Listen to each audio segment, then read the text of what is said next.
Defaulting borrower.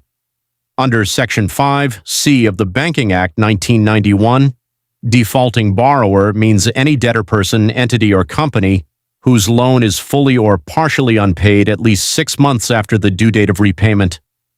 In this case, the account will be considered defaulted, and the person will be called a defaulter key. Reasons and context: political interference and weak governance. Loans are frequently approved due to political pressure rather than sound financial assessment, leading to corruption and lack of accountability in banking leadership. Willful defaulters and lack of action.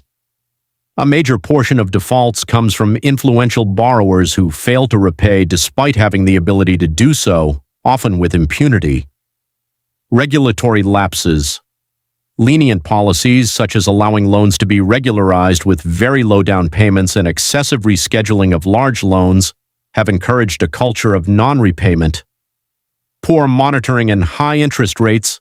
Banks failed to monitor projects properly, and high interest rates combined with poor business performance made debt service unsustainable. Siphoning and capital flight. Misappropriation of funds and money laundering abroad by large borrowers have significantly reduced the amount available for resemploy. Impact on banking sector: reduced profitability. High NPLs compel banks to keep higher provisions, cutting into profit margins. Liquidity crisis. When borrowers fail to repay, banks struggle to meet withdrawal demands, causing liquidity shortages. Reduced lending capacity. Limited funds hamper the ability to issue new loans, stalling economic activity. Impact on individuals and businesses. Damaged credit score. A default significantly drops credit scores, making it difficult to secure loans, insurance, or rental properties. Asset seizure. For secured loans, lenders may seize collateral, for example, foreclosure on homes. Legal action.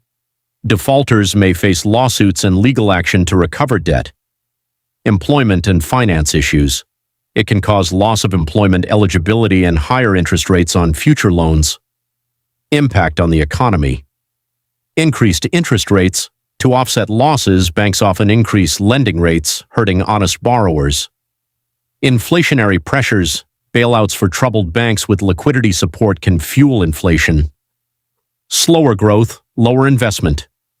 Due to tight credit impacts, GDP recommendations for managing and mitigating default loans, non-performing loans or NPLs, involve a combination of stricter regulatory oversight, proactive borrower management, and advanced predictive analytics.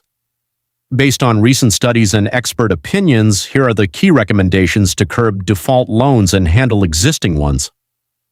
1. Strengthening loan management and monitoring.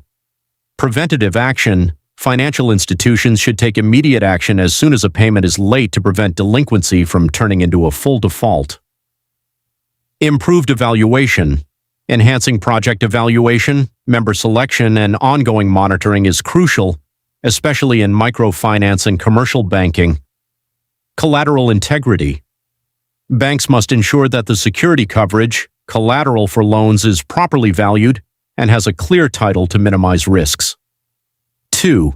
Regulatory and governance reforms. Establish a banking commission.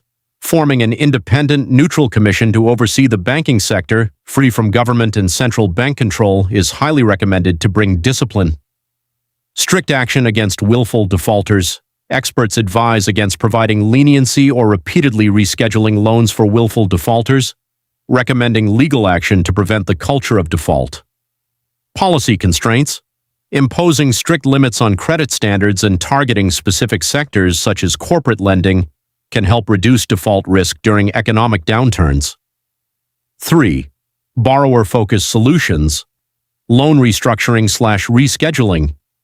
For borrowers who have genuine repayment issues due to circumstances beyond their control, restructuring the loan can be a sensible rehabilitative approach. Income-driven repayment, IDR.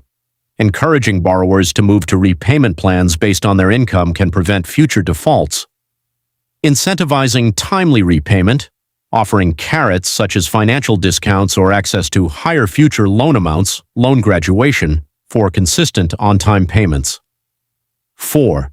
Technical and data-driven recommendations.